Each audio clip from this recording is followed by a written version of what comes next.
அதிமுக ஆட்சியில் நிறைவேற்றப்பட்டதைப் போல் ஒரே ஒரு சாதனையை மு.க.ஸ்டாலின் அரசால் கூற முடியுமா என வினா எழுப்பியுள்ள எடப்பாடி பழனிசாமி, பெண்கள் வாழ முடியாத மாநிலமாக தமிழ்நாட்டை மாற்றியதுதான் திமுக அரசின் ஒரே சாதனை என சரமாரியாக தாக்குதல் நடத்தியுள்ளார்.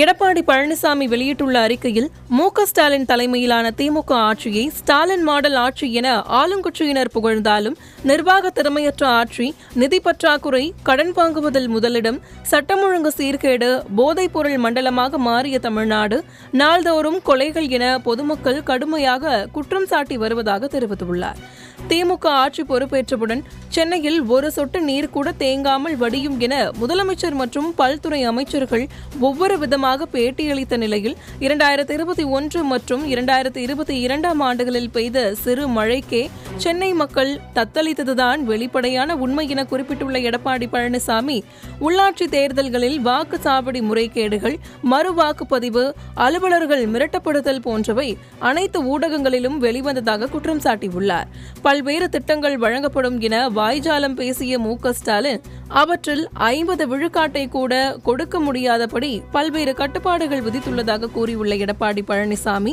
இந்த 4 ஆண்டுகளில் அதிமுக ஆட்சியில் நிறைவேற்றப்பட்டதைப் போல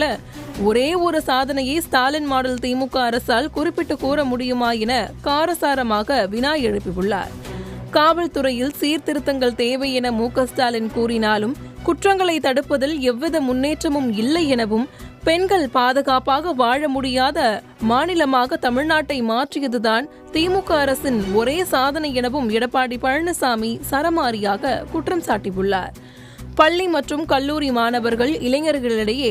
போதைப் பொருள் விற்பனையை தடுப்பதற்கு பல்வேறு நடவடிக்கைகள் எடுக்கப்படுவதாக திமுக அரசு வாய்ஜாலம் காட்டினாலும் அனைத்தும் ஏட்டளவிலேயே உள்ளதாகவும், 13 ஆண்டுகளுக்கு பிறகு கள்ளச்சாராய மரணம் 2 முறை நிகழ்ந்தேறியதுதான் ஸ்டாலின் மாடல் அரசின் சாதனை எனவும் எடப்பாடி பழனிசாமி கடிந்துரைத்துள்ளார்.